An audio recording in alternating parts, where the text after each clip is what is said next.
¿cuál es la mirada que tenés en relación justamente a la accesibilidad en general en Salta? ¿Qué falta? Falta muchísimo, ¿no? Una gran conciencia, en principio, digamos. A ver, yo encuentro por ahí hasta docentes, estamos dentro de la universidad y encuentro docentes que no tienen el conocimiento de lo que expresa una ley superior de educación, ¿no? Es decir, que está dando un derecho a estas personas con discapacidades a estudiar y a aprender, más que nada, y que estos docentes, es decir, no hacen lo suficiente como para que aprendan, ¿no? Es decir, pudiendo tener algún tipo de modalidad diferente a la que están practicando, es decir, ellos deciden, ¿no es cierto?, dar clases magistrales todavía algunos, ¿no es cierto?, como en los años 50, ¿no? Y como si fuese para todos, ¿no? Y sabemos que hay un grupo de personas con discapacidad que no van a poder acceder a esas clases, no la van a poder entender, no van a saber de qué están hablando y hay que brindarles. Entonces tenemos algunos todavía, pocos por suerte, es decir, docentes que no están comprometidos, ¿no? Es decir, voy, doy clases y listo. Tenemos un montón de docentes que trabajan de docente, ¿no? Y ponen su vida y tratan de buscar diferentes formas de cómo llegar a diferentes tipos de alumnos, ¿no? Y esa es la idea, digamos. La vez pasada estábamos charlando por teléfono, hice una entrevista por radio, y me decías, hablando justamente de la accesibilidad, todo el mundo aplaude el empedrado, pero vos no. Sí, me costó llegar a esta media cuadrita, es un suplicio, digamos así, para mí. El adoquín. El adoquín es tremendo, digamos, la ruedita, ¿no?, se mete, se frena, trato de no agarrar velocidad como podría tomar, ¿no? Si no, me doy vuelta, ¿no? Yo creo que, bueno, quizá el adoquín podría ir si es que las uniones están justo a nivel y están con otra, digamos, perfección en su construcción, ¿no? Habría que hacer una caminería especial también. Sí, sí, ¿no? O sea que el paseo de la Caseros no lo podés disfrutar ni por casualidad. No. Trato de evitar todo lo que sea adoquín mientras se pueda, si no, y con acompañamiento es peor, ¿no? Porque el que te acompaña sí no sabe si se frenó la silla, ¿no? Y sigue empujando. Entonces es cuando tenés peligro de caerte, digamos, ¿no? Y eso por ahí, perdón, Sí. ¿no? Eso por ahí devela un poco también la falta de cultura que hay o de preparación que hay del ciudadano en general de cómo tratar a una persona que tiene una discapacidad, ya sea motriz o casos específicos como hablábamos por ahí antes, de un sordo, un ciego, ¿no? Sí, yo, a ver, no me quiero imaginar cómo harán los ciegos con su bastón para circular por los adoquines, porque es un laberinto, digamos, es decir, están encontrando obstáculos permanentemente, ¿no? O sea, es complicadísimo, ¿no? Pero bueno, yo siempre dije que no, bueno, nosotros en la universidad, en esta comisión, que tratamos de que tener grupos de diferentes, de todos los ámbitos, ¿no? De todas las facultades, que sean docentes, que sean PAU, que sean estudiantes, que sean de todos, de tal manera de tener una visión, ¿no?, más completa. El problema del gobierno es que las instituciones actúan por separado. La discapacidad no se junta nunca con obras públicas, ¿no? La integración, ¿no? Exacto, es decir, si hubiera una gran comisión, decir, che, vamos a hacer el nuevo museo, entonces discapacidad diría, bueno, trata de que haya accesibilidad, pensá en el obeso, pensá en el ciego, pensá, ¿no es cierto?, pongamos cartelería. Entonces pasa lo mismo con el tema habitacional, es decir, ¿no?, el gobierno está bien, dedica un porcentaje mínimo a casas accesibles, ¿no es cierto? Es decir, te pone una rampa que en principio no cumple con la reglamentación en las esquinas de la cuadra, ¿no?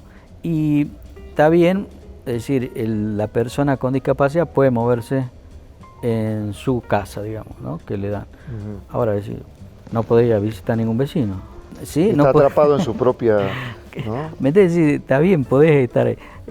El tema es, la nueva idea es decir, que no es nueva, pero es decir, quizás para aquí es la accesibilidad universal, donde las cosas, es decir, las cosas de mi vecino, la cosa pública, la podamos usar todos sin problema. Vos, yo, ¿no? Y cuando eso sucede, es decir, es maravilloso, digamos, decir, ¿no? Y eso requiere, decir, un multitrabajo, ¿no? En que todos, es decir, presenten sus ideas, ¿no? Y estar abiertos, es decir, caemos por ahí en el problema, es decir, que es más caro hacer accesibles las cosas. Efectivamente es más caro porque tenemos la costumbre de primero construir y después tratar de hacerlo accesible. Entonces tenés dos costos. Claro, en lugar de pensarlo de una sola Cuando vez. vos lo pensás desde el primer momento, es probable hasta que sea más barato. Claro. ¿Sí? Entonces, es una cuestión, es decir, una desinteligencia, ¿no? Tratar de que las instituciones no trabajen, digamos así, en complementación una con otra, ¿no? Cuando empezaste tu actividad en la fundación, te empezaste a relacionar con un montón de personas. Es otra visión, ¿no? Es una visión totalmente diferente, es decir, y como pasa con los discapacitados, quizás que no sean del rugby, ¿no? O sea, hasta hace muy poco, ¿no? Sí, tratábamos de ocultarlo al discapacitado en la casa para que no se enteren de que había uno. De que hay ¿no? uno. En la familia tenemos un discapacitado, ¿no? Es decir, se fue abriendo y teniendo una apertura, ¿no es cierto? Y pasaba más o menos lo mismo, ¿no? Es decir, los clubes del interior, es decir, tener un discapacitado dentro, que se haya accidentado dentro de su fila es complicado, ¿no? Es decir, no es bien visto, quizás auto visto, o sea, la percepción del mismo club, es decir, ¿no? Haciendo una prevalorización, ¿no? Yo por eso mucho tiempo no fui al club, digamos, ¿no? Para que traten de no unirme a mi persona con ¿no? Con que el club es peligroso, digamos así, para que no vea la madre. Sí. ¿No? Entonces, y ahora está el entrenamiento físico, ¿no? Que era el que vos hacías hasta antes de tu accidente, y después está el entrenamiento mental. ¿Qué podés decir en relación a ese entrenamiento mental, a esa preparación que tuviste que hacer vos y que seguramente fue un proceso, ¿no?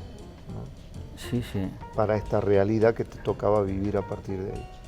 Sí, bueno, en ese entonces no había, ¿no? O sea, los clubes, suponete ahora los clubes profesionales tienen plantel de psicólogos, plantel gente ¿no? que hace autoayuda, claro. busca... Antes no estaba. Busca también esa multidisciplinaridad para tratar de que cada segundo de ese jugador rinde al máximo, ¿no? Es decir, antes era solamente lo físico, ¿no? Y cada uno hacía la parte mental, como vos dices, individualmente, ¿no?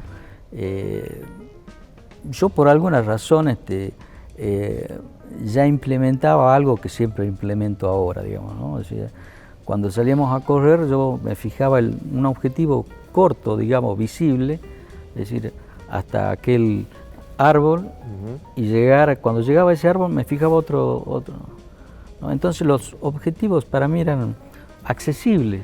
Sí. Era ahí, o sea, tenía que llegar ahí. Cuando después uno miraba todo el recorrido, fue un montón de kilómetros, ¿no? Claro. Realizados. Es decir, y eso yo lo aplico, digamos, a mi vida, ¿no? Es decir, objetivos que se puedan alcanzar. Cuando ese objetivo no lo podés alcanzar, es decir, dos veces, reformular el objetivo, ¿sí? Volver a intentarlo o reformular el objetivo, hacerlo más corto, ¿no? Es decir, pero con la visión de que tenés que llegar siempre al punto final, ¿no? Es decir, en mi caso fue primero con la carrera de ingeniería y después últimamente con el doctorado que me llevó un poquito más. Te costó. ¿Y papá? También padre, sí. ¿Y también cómo se llama tu hija? María Luján, es decir, y yo siempre digo, ¿no? Hay mucha gente que me dice, bueno, cuando te accidentaste no pensaste por qué a mí. Yo no, nunca pensé por qué a mí, pero yo recién ahora me estoy dando cuenta de que, es decir, el objetivo era mi hija, ¿no? O sea, es decir, lo mejor que hice en la vida no fue jugar rugby, no fue mi carrera docente, no fue, mi carrera es criar a mi hija, ¿no? Que estoy súper orgulloso de eso. Petaco, muchísimas gracias por haber venido. Gracias. No, gracias a ustedes y muy amables por la invitación.